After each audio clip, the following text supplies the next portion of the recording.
Misery Monday for the seventh time in a 10-week season so far. Unfortunately, we got 7 more weeks to go, but I'm going to rock it out with y'all. We've been through worse and darker times as Washington fans. We're going to be all right. Let's talk about it.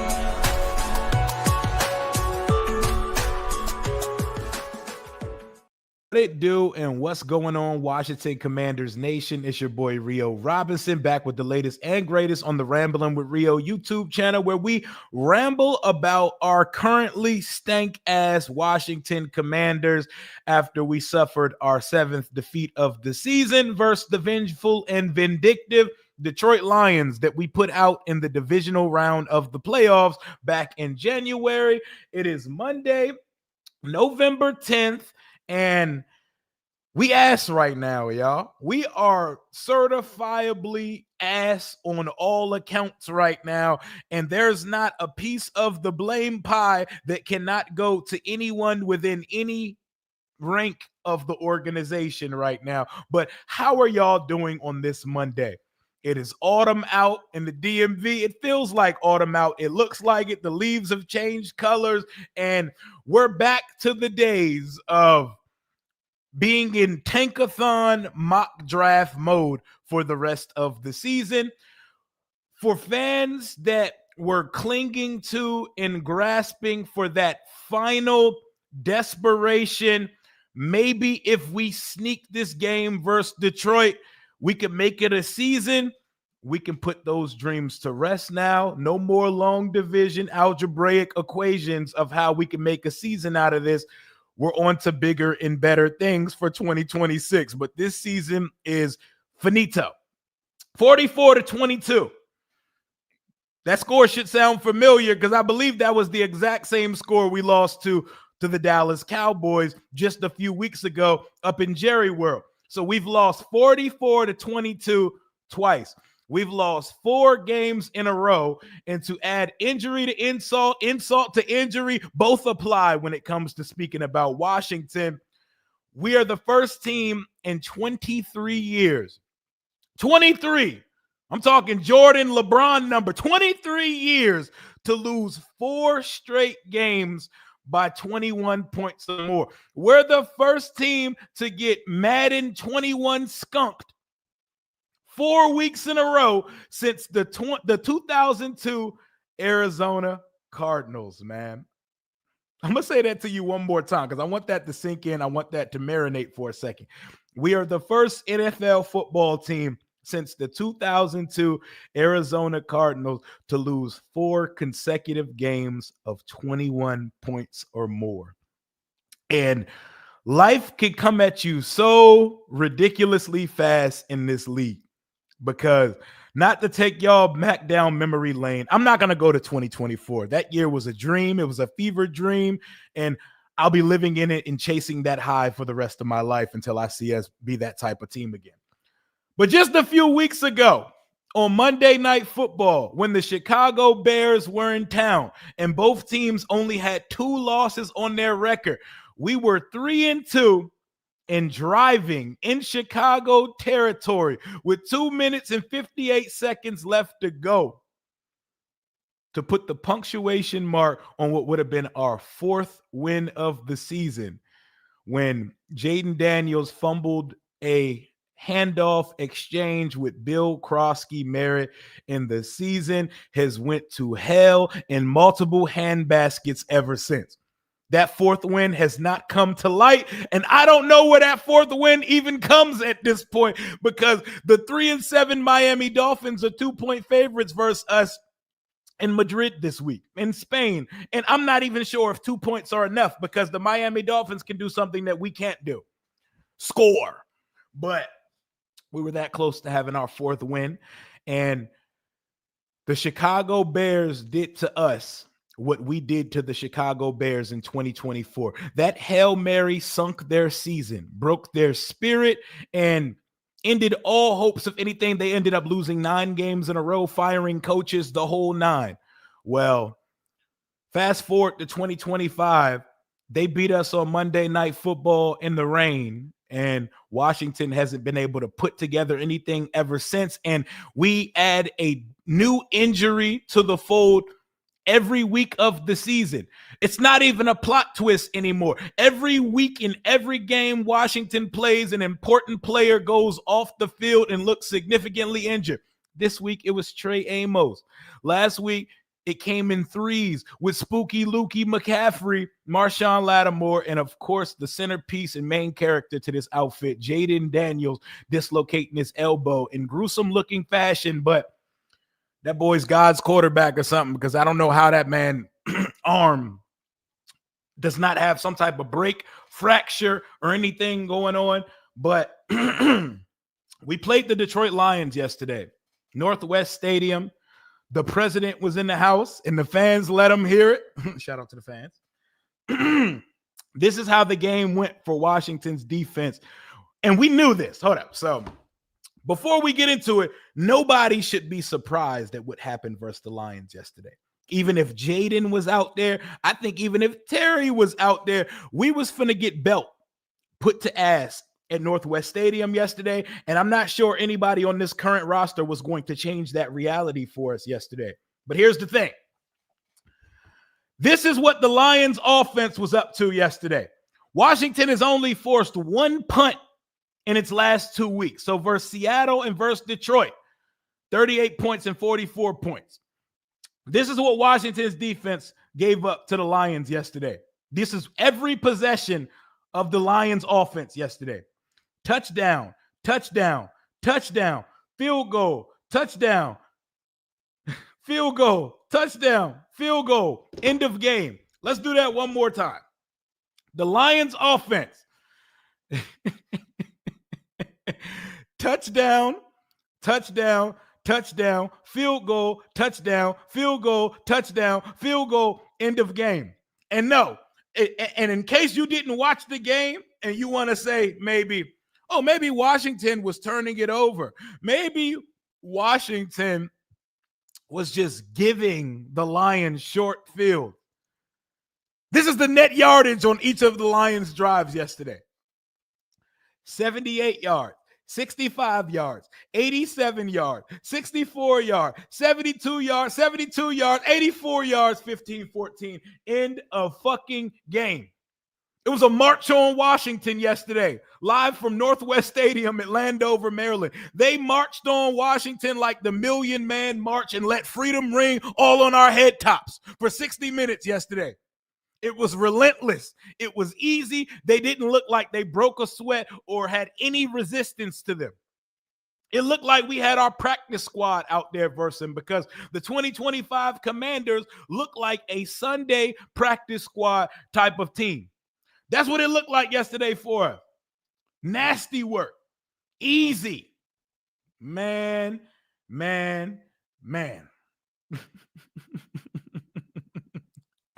Yo, what up? Can I get a birthday shout out? What's good, man? D Watts 2000. Appreciate you for your 7 months of channel memberships and re-ing up with the Rambler family. Of course, you can get a birthday shout out. Can I see some cake and candles in the chat? Can I see some happy birthday for our guy, D Watts 2000? Thank you for rocking with your guy always, man. Watch us keep Joe Witt for next year. Will, appreciate you for the $1.99 super chat donation. Don't you be speaking that evil on me, Ricky Bobby. Don't be putting that evil on me on this Monday afternoon. So here's where I stand on the hot seat of old cockeyed defensive coordinator Joseph Witt Jr. He got a closer look. He got to see in 4K how as his defensive unit, philosophy, scheme, and personnel was. He got to see it from a closer look, and he got all angles. Trust me. We all know Joseph Witt Jr. is not going to be the defensive coordinator next year. They're going to fire him. The thing is, I don't see the purpose at this point to fire him in season. I don't think Dan Quinn is a fire a coach in season type of guy, and I don't see them fire him in season. Because to be perfectly honest, what's the point? What fire are we trying to light under the defense for the rest of the year. This season is lost. I know coaches and front offices can't look at it like a fan and say, hey, we gotta light a fire under their asses. We can still make a season out of it. There's no season to make out of this. So we might as well give him his pink slip in January after week 18 and call it a day. What fucking statement are we making? A statement fire. What statement are you trying to make? The season ain't going nowhere. You might as well let him finish out the year. The players stink. He stinks. His scheme stinks. And far too often, my 14-year-old son, who's just now starting to understand the schematics of football, he's like, Papa, why are they always talking when the ball is snapped? Why are the linebackers always looking to the safety? Why are players always have their hand up? Why are our corners drop back so deep? Why do we give such big cushions every play? A novice, a casual, a new fan of the sport can see that something's wrong with the defense over here. Anybody can see that shit. But I'm not going to hold you.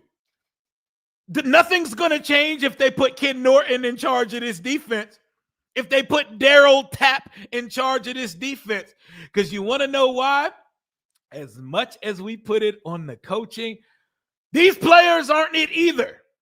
These players aren't it either. And yes, coaching does matter. I see what Emmanuel Forbes is doing in LA right now. I see it. Hurts my heart. That nigga's balling. He sealed a game for the Rams yesterday. Multiple picks this season. Emmanuel Forbes looks considerably better than all of our cornerbacks right now. So yes, I understand that the coaches are a problem, but the players are too. And I'm going to give them their slice of the pie of it as well. And we're not just going to go release players. So firing the coach, he's not going to be here next year. If Dan Quinn keeps Joe Witt here next year, he's going to have a bullseye on his back, and he's going to be an easy target for a hot seat next year. Which leads me to the next question, because I've seen a lot of this in the chat yesterday, and these type of conversations are easy to have when you lose 4 games in a row and realistically look like a team that may not win another game this year. So you have to start looking at the possibility of a 3-14 season. Fans start having the conversation. Why don't we just fire Quinn? Why don't we just fire the head coach? I don't think that's something that's in our realm of possibilities this year. But if the team goes 3-14 in year 2 after an NFC championship appearance, I don't personally think they should or would fire Dan Quinn. But a conversation should probably be had, though, right? 3-14 feels like enough to start a conversation. But we got a lot of things that need to be sorted out here. And everybody needs to get some of the blame going forward. And I want y'all to keep y'all eyes on the prize this year. Keep your eyes on the prize, because our expectation and the finish line has changed in 2025. Because the current prize that we seek is not a ticket to the dance. It's not contention. The current prize we seek is on tankathon.com, where Washington currently moved up to number 8. Now let's hear a word from our sponsors, and let's talk about draft order. The NFL season is here, which means you have a chance to win 1,000 times your cash on daily fantasy. Football has never been more exciting than it is with players like Jaden Daniels, Patrick Mahomes, Lamar Jackson, and Jamar Chase. Pick on stats for these stars like touchdowns, passing yards, receiving yards, fantasy points, and more. For up to a 1,000 times payout on Sleeper. Get your picks right and you could win big using promo code RIO91. That was promo code RIO91, and you'll get up to a $100 match bonus on your first deposit. Terms and conditions may apply. I'm not sure if you can use the sleeper app in the UK. Try it and let me know what it tells you, and let me know what the error code or what it tells you when you try to do so. That's a great question. But here is the draft order.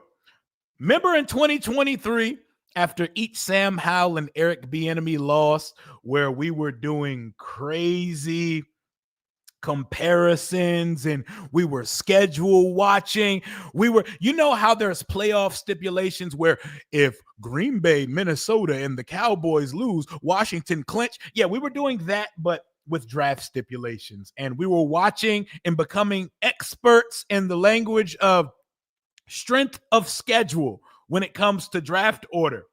Washington moved up from draft spot 9 to draft spot 8 yesterday. And this is how close it is. This is how close it is right now, man. Alan Jenkins, I appreciate you for the 99-cent super sticker, my God. Thank you for rocking with the boy. But this is how close draft position is right now.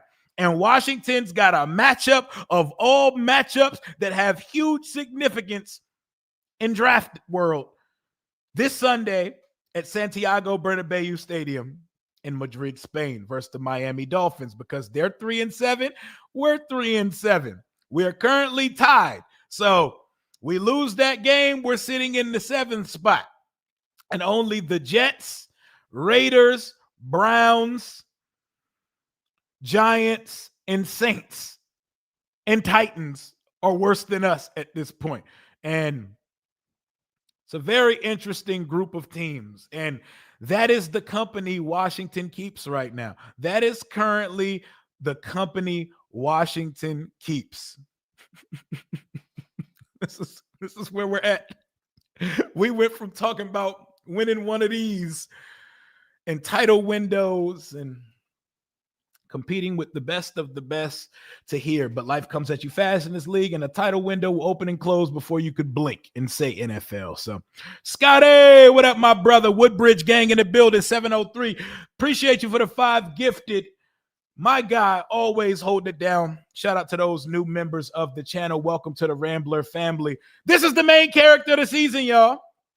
This is the main character of the season. We have a huge matchup against the Dolphins. We have a huge matchup against the Giants later in the season. The Giants are an interesting team because record-wise, they are worse than us right now. They're 2-8. But when you see the eye test, they're playing considerably better than us. They just cannot find a way to close a game. They are winning late in games and are finding new New York Giant ways to lose football games. The Giants are playing considerably more competitive and consistent than us, but they're finding ways to lose games, and they're getting Jackson Dart, who's a baller. They're getting him concussed every week. They're getting their quarterback hurt every week, and they're finding new ways to give the other team the game. But the Giants, they look better than us too. They look better than us too. But this is where the season has went, man. This is where the season has went.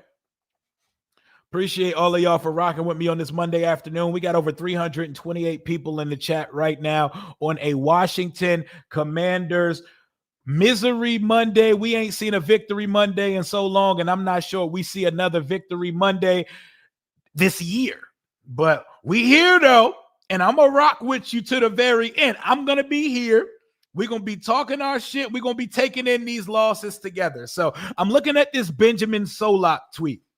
You know, Benjamin Solak and Mina Kimes, they have been waiting at the funeral parlor for our arrival for things to go south here, because they have deep-rooted generational hatred and beef for Cliff Kingsbury and his offensive philosophy, or just the Commanders in general. Mina Kimes was calling for Dan Quinn's hot seat before the nigga coached the game for the Washington Commanders. But Benjamin Solak posted a tweet, and it's very upsetting. He said the 5 best quarterback games this season by first down and touchdown rate.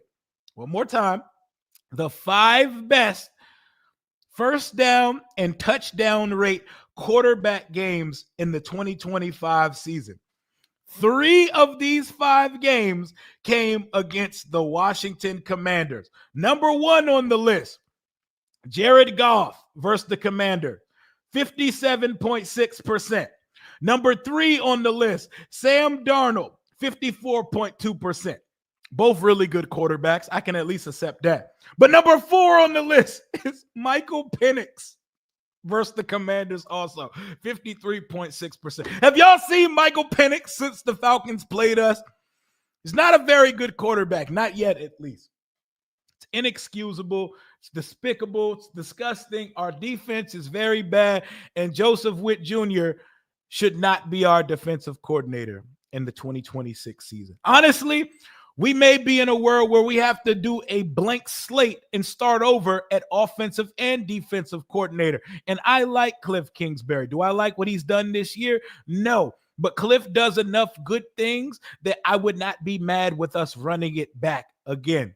But if they decide to clean slate it in 2026 with new personnel and actually go shopping for some good players in 2026 offseason, then I'm cool with them giving 2 fresh minds the opportunity to do so.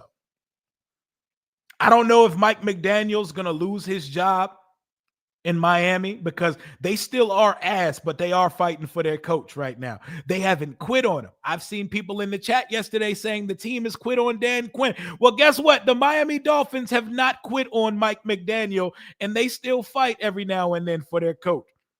But if he becomes free, that is the type of guy I'm interested in, someone from that Shanahan tree. And you know Dan Quinn can't coach against the Shanahan guy, so maybe it's time we get one in the building here. But here's the problem. Here is the problem I have with Dan Quinn.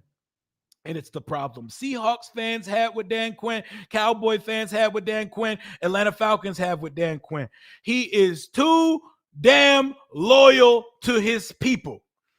I envision a world where Dan Quinn is afraid to outsource new hires. Like, what I mean by that is Dan Quinn's probably going to do some shit that's going to piss me off and promote from within. How upset would y'all be if Dan Quinn made new hires at OC and DC and they both came from the current staff? I don't think the solution for this team is currently in the building. Remember when Ron told us everything we need is in this room? No.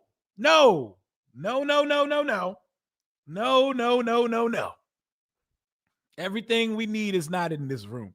We need to outsource things. Dan Quinn gives me the energy that he's not going to outsource coaching help. We need to go bring in a smart, innovative coordinator on one and potentially both sides. But I could easily see Dan Quinn promoting Ken Norton Jr. or maybe one of the younger guys in the room like Jason Simmons. I ain't going to say Tommy Donatel because you already kicked his back in for being a white DB's coach. But I can see that. Like Brian Johnson gets promoted. Brian Johnson or Taylor Pritchard gets promoted to offensive coordinator and Ken Norton Jr. as the defensive coordinator. Hey, bro. No, that's not the way. That is not the answer. Or if he brings in someone from the outside, I've seen this name be thrown around in the chat. He's going to bring in a buddy, Raheem Morris or some shit. Raheem Morris can call a defense. You don't want to give him the responsibility of conducting head coaching duties on the sideline, time management, clock management, and stuff like that. But Raheem Morris can call a defense. Does that a name that interests y'all? I want younger. But I don't see Dan Quinn being that guy to go find younger. I don't see that. I don't see foresight, vision to do shit like that. I don't want Raheem Moore as the defensive coordinator. I know he could call a defense. I don't want it. I'm not trying to be an ageist or whatever y'all new gen folks call shit like that. I don't want another old fart. Unless there's a Vic Fangio that resides out in the wild that we can poach and bring in to coach the defense. I don't want another old fart calling my defense. I don't want no more Del Rio, Joe Witt Jr., old, hardened, one philosophy, only one style fits all type of defensive coordinators on my team in 2026 and beyond. I don't want it. Need AP to control the DC hiring, not DQ. I don't know, man. I think AP need to, AP and Lance Newmark and their scouts, they need to put their heads together and be 100% locked in on a roster building. I don't know if they should have a say in that. Y'all niggas need to worry about how to draft the second round pick in the front office right now. Y'all got to worry about actually going out to shop for some impact players in free agency and not the clearance rack. I don't know if I want AP involved in that. You got a lot of draft questions we need answered. I'd take Ryan Kerrigan as the DC. I don't know if Ryan Kerrigan can call a defense. I know he was a really good football player. Turned into Leonardo DiCaprio. Give me younger. I know exactly what you mean there. That's my GOAT. What is a second round pick, Paul? That is a great question. I don't know what a second round pick is, but I'm going to do a deep dive into why Washington cannot get one right at this point. But y'all, what you see on screen is the current draft order for 2026. You don't want to accept it yet. You don't have to. I'm not forcing you to, but this is our reality right now. Brian Flores, he has a great job in Minnesota, but yes, there needs to, unless there's a Brian Flores, Vic Fangio type of guy out in the wild ready to be caught like a Pokemon, I don't want that, bro. But we need some help on all sides. So we know what happened negatively yesterday. Let's put our minds and let's put our brains together for a second. Let's try to find some positives from yesterday's game. I'll start. Treylon Burks. Treylon Burks. We had 3 catches, 58 yards. Treylon Burks, y'all. He can play football. He can play football. You know what? I'm going to pair Treylon Burks up with old washed Robbie Chosen. Robbie Chosen can do everything Noah Brown can do at this point. There's no reason to have Noah Brown on the roster anymore. Treylon Burks and Robbie Chosen look like seal the end of the wide receiver room type of guy. Fill out the room. What we're going to have to find an answer for is the number 2 receiver. Yo, was Predator Badlands as good as everyone told me? Because I've heard amazing things about that movie right now. I got to go check that out. I'm a big Predator fan type of person. But that's a joint with Elle Fanning, right? That joint looks good. But yeah, Noah Brown, unfortunately, is still on the roster. Oh, Tunzel. Tunzel is another thing. As much as I would like to have our 2nd and 4th round pick this year, Tunzel has been a unanimous hit for this team so far. Oh, yeah, chill. I didn't even realize how that sentence came out. But Tunzel has been a unanimous hit for this team so far. He's been as advertised. He's looked great. And I know we've kicked Josh Connerly's back in a few times this season. He's doing what he did well yesterday. He did fine yesterday. Aiden Hutchinson did not sack a quarterback yesterday, and he only had 1 pressure. Silver lining. Silver line. It was amazing. Oh, bet. Say less. Alamo Draft House, here we come. Laramie Tunzel and Josh Connerly Jr., y'all held it down against Aiden Hutchinson yesterday. And for that, good job. Growth from our first round pick. Laramie Tunzel, you are an absolute dog. I don't know what happened to Tyler Biotish this year, but badass Biotish, he no longer exists. He no longer exists. We need to get that right. Chris Rodriguez almost killed that camera lady yesterday. That shit looked awful. It looked like he was targeting her. Did she cheat on you, bro? Did she leave you on red? Did she say something crazy to you backstage? Because it looked like he tried to take her dome off with the football. But back to good things yesterday. C-Rod scored, but he didn't do anything special. He had 16 yards.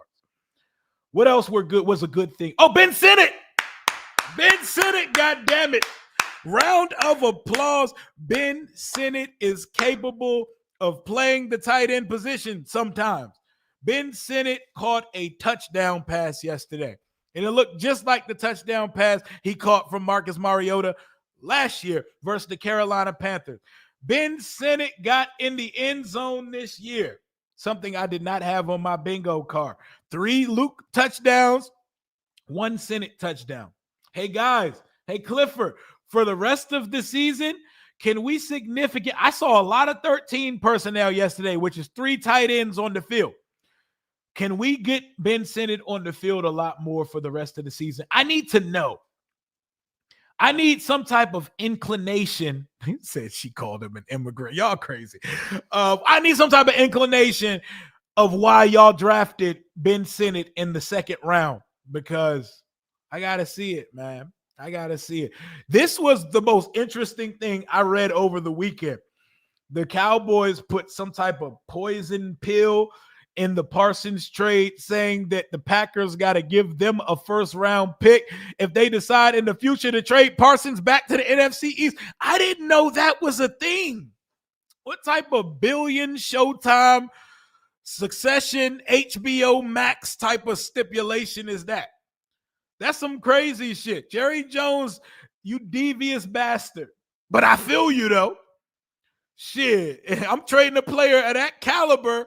I'm putting some stank in the deal as well. I didn't know you could add in those type of stipulations to a trade, but I thought that was I thought that was a fake post when I saw it. I had to make sure Adam Schefter was spelled right on Instagram and on Twitter when that came out. But that's crazy. But that's crazy though, man. Darius Rush, anybody? Hey, we might as well bring him up. Bring up Darius Rush. Bring up Donovan Edwards, because we're not getting much at all from our running backs this year. Bring up Ja'Cory Brooks. Next week in Madrid, Spain, let's try some new recipes in a new land. Give me a Ja'Cory Brooks, Traylon Burks, Deebo Samuel starting wide receiver. No, matter of fact, give me a Deebo Samuel, Jalen Lane, Ja'Cory Brooks, Traylon Burks, and Robbie Chosen rotation, and let that bitch fly, because why not at this point? Start Ben Sinnott at tight end at some point this season. We know what Ertz is. Ertz not taking us nowhere this year. Let his old-ass body rest and get ready for life after football, man. I just want to see young players play football. Jordan McGee out there making hella mistakes, but you know what? I like him being out there. I like seeing recognition. I like seeing speed out there. And if we're going to go out there and get mollywopped every Sunday, at least do so trying to squeeze out any bit of upside that exists within these players. Period. Point blank period at this point, man. Let me see what we got out of these guys. Let me see. Oh, let me start talking about a couple guys for a second. Johnny Newton is bad, by the way. I bet Payne pretended St. Brown's face was Jonathan Allen. Daron Payne was trying to get his lick back, because word on the street was them boys boxed after that Dallas game, and Payne did not win said sparring match. But Payne was looking for an early day off. He needed to use up some final PTO or something. That boy wanted to leave that game yesterday. He didn't need to go sock Amon-Ra St. Brown. I know Amon-Ra St. Brown's a very punchable person with a very punchable face and personality, but he didn't need to do that. He did that shit on purpose, bro. He got up out of there. Man, get me off the field. Get me off the field. I got better things to do with my Sunday. Daron Payne was probably at the club in record time. In record time. Oh, that boy Daron Payne couldn't wait. Punching someone with a helmet on, I will never understand why folks do it. Like, you're wasting a punch. Like, you're wasting wait till the end of the game and sock him with his helmet off so you can actually get your suspension. You get your money's worth. Get your money's worth in a suspension and punch him with his helmet on. What are you punching him with his helmet on for? Come on, Daron Payne, do better. But speaking of Daron Payne, now let's move over to Johnny Newton. Johnny Newton My boy Jalen, Bleeding BNG, tweeted yesterday, what's the difference between Johnny Newton and Fedarian Mathis? Same type beat, same type player. Yes, part of it can be the scheme they're playing in. Johnny Newton just be out that bitch running around. There's no intensity. He's stiff. There's no run discipline. Second round pick, by the way. And Johnny Newton was predicted by most prognosticators, draft experts, media pundit extraordinaires during the draft process to go top 25, and some even said top 15 in the 2024 class. Is it the scheme? Is it us? Or is it a combination of all of the above? But Johnny Newton does not look like one of those. And we keep revisiting because Adam Peters is under the microscope in the 2026 offseason. We are watching Adam Peters closely during the 2026 offseason because we're looking at that 2024 draft right now. And let's take out Jaden. That second round of Mikey, Sennett, Newton, third round of Luke McCaffrey and Brandon Coleman, that 5 picks could be dooming this franchise's development because you had 6 cracks. You had 6 darts to throw at the wall in the top 150 of a draft. And only 1 impact player out of those 6, at least give me 2. Mikey is bad this year. Johnny Newton and Ben Sinnott are not starters. Brandon Coleman is not a starter. And Luke McCaffrey starts because he has to, and he has ascended a little bit. But I'm just saying, we had 3 second rounders and 2 third rounders, and we're not seeing any return on investment from this group of players. That's not going to get it done, AP. I trust in Adam Peters. I trust in the plan, but he has to be held accountable because that is the type of shit that throws a whole developmental plan away. You can't miss that much, nigga. You can't. That's a lot of missing. Like I said yesterday, Adam Peters, as we currently sit here, I trust in the plan. I think we hired the right guy. But as we sit here on November 10th, 2025, Adam Peters got more misses than a wedding. He got more misses than a wedding right now. And that's not good. Oh, but let's see what he did after those 5 second and third round picks. Dominique Hampton. That nigga work at Whole Foods right now. Jordan McGee finally starting to get on the field. Javonte Jean-Baptiste. He's shown like he could be an end of the room edge guy. Well, he's on the injury list, out for the season, like half the roster this year. Let's fast forward it. Josh Connerly Jr. probably played his best game of the season yesterday versus the Detroit Lions. Another silver lining from yesterday's game, another positive. Appreciate you, RLQ26. Appreciate you for the super chat donation.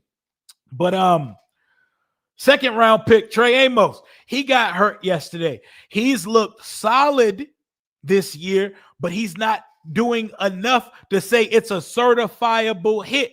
You have to dig deep within analytics and pie chart graph statistics to see the impact Trey Amos has made this year. He hasn't made any plays. You've seen him get scored on a ton of times. Trey Amos can be a fine corner in this league. I'm confident in Trey Amos, but it's been shaky for Connerly. It's been fine-ish for Trey Amos, but not of late. He's looked pretty meh, and he got hurt yesterday. Jalen Lane, he'll make a play about once a month, and then it'll be nothing but drops and caught punts, but no return. Matter of fact, we're not forcing punts anymore, so his role as a returner is obsolete at this current juncture. Kane Madrano was drafted because Ken Norton and AP went to UCLA, and They wanted to draft. They just had the itch to draft a Bruin because he's not even active on game days. They've actually activated Ali Cahoe, his teammate that went undrafted and made the 53-man roster. He's touching the field, but not the guy we drafted in the 6th round. And then there's Bill Krosky-Merritt, who we all believe has the goods to be a starting running back in this league. But we ain't seen it in a minute. And now he's been demoted and relegated to taking snaps after Jeremy McNichols and Chris Rodriguez. So you're putting these 2 draft classes together. You're not throwing them away. The jury is still deliberating on them. But as we currently sit here in November, a year and a half into Adam Peters' regime, when you throw his cumulative draft picks in a pot, it's a big clusterfuck of not good enough. Not going to push this developmental process to the next level. Non-starters, non-impact players. And that's not going to get it done, AP. And I trust in AP. I think we hired the right guy. But we gotta get our hit rate up in 2026, baby. We gotta hit some homers, baby. We gotta hit some homers. We don't need to just get on base. We need to hit some homers in 2026, y'all. We need to do more. Damn, Dayball got fired. Hey, Dayball is an offensive coach, by the way. For everyone saying DC. They fired Dayball in season. That's crazy. We knew that was coming. Hard Knocks is going to be so miserable for Giants and Commanders fans, but we're going to watch party it though. I'm going to go live for each episode of Hard Knocks, and we about to cool and we about to react to that shit like we do game days, baby. We got to make the most out of this season. Rio, think about it. We never had a young head coach ever in the history of this franchise. That's why I was so desperate on it. And some people were getting on me during the hiring process because all I had eyes for was young coaches. Ben Johnson, Bobby Slowik, Mike McDonald. I wanted wet behind the ears, young, inexperienced coaches who just need to find a good staff to put together around them. But I want young. Young guys don't got bad habits they got to lose yet. They still learning it on the fly. Old coaches, for the most part, especially a retread, they don't really change their ways. They don't evolve. They don't ascend into new philosophy. They stick with what they think always works. And it bothers me. It bothers the hell out of me, man. Dayball can develop a young quarterback. He sure can, man. He sure can. But the thing with Dan Quinn is I'm not sure Dan Quinn is a hire from outside the organization kind of guy. I'm not sure unless he's pressured into it, unless he's given an ultimatum or something of the sort. Dan Quinn's not going anywhere. That's the reality. Adam Peters not going anywhere. That's the reality. And I don't think Adam Peters should be going anywhere. I think him and Lance Newmark just need to be on their best bullshit going into the 2026 offseason. But 3-7, we've been blown out 4 weeks in a row. We don't have many young silver lining positives to take away from each game. And on top of all of that, our quarterback, who has been injured 3 times this season, hamstring, knee, dislocation, and elbow, they're about to put him back on this football field in a couple weeks. Unless someone makes the call from up top telling them not to, they are for sure going to put Jaden. I think Jaden's the one coming out the huddle when we play the Denver Broncos coming up on November 30th. And I don't know, man. I don't know, but we got Jaden still, man. I need somebody to rig the draft, rig the system for us to give Dan Quinn Arvell Reese. Dan Quinn needs his Micah Parsons over here. He needs one of those, and Arvell Reese, is summoning me like the Green Goblin mask right now. Somebody rigged the system so that Washington is in position to draft Arvell Reese in the first round of the 2026 NFL draft. It ain't time for mock draft Monday. It's still Misery Monday over here, but we about to wrap this one up in a second, man. I just wanted to come holler at y'all on a Misery Monday, check on the pulse of the fan base to let y'all know the season may be dead, but we are very much alive over here. This was supposed to be JD Thinko week, man. JD Thinko. This was supposed to be the JD Cinco Invitational. Now we're getting Tua versus Mariota and the clash of 3 and 7s. I hate it here. I hate it here. I hate it here. But fuck it. Keep the losses coming in bunches and let's get us a home run hit of a first round pick next year. I'm going to go ahead and call it a day. Maybe if I'm home later, I'll go live for the Eagles-Packers game tonight. Don't know if I'm going to be home or if I'm watching it at home. If I'm watching it from the comfort of my apartment, I'll go live. I can't even hate. I mean, we can still hate. We can still hate from outside the club where they didn't let us get in. But we can hate watch the Eagles tonight. Hate don't hit the same when it don't benefit us though. But we can hate watch the Eagles tonight versus the Packers if I'm at home. But shout out to all of y'all in the chat, all of my Rambler family. Shout out to Washington Commanders Nation. We've seen darker times and we've stood through it all. We're not jumping off the ship. Ain't no fair weather bandwagoning happening over here. We've seen a lot more darker days than bright ones. And we're going to keep repping this team. We just got to do better. But here's the fact of the matter. Better probably doesn't exist for right now, but we keep marching on. Shout out to all of y'all. Have a beautiful Monday. Get some steps in, drink your water, and be safe out there. Hail to the Washington Commanders, even if we are ass right.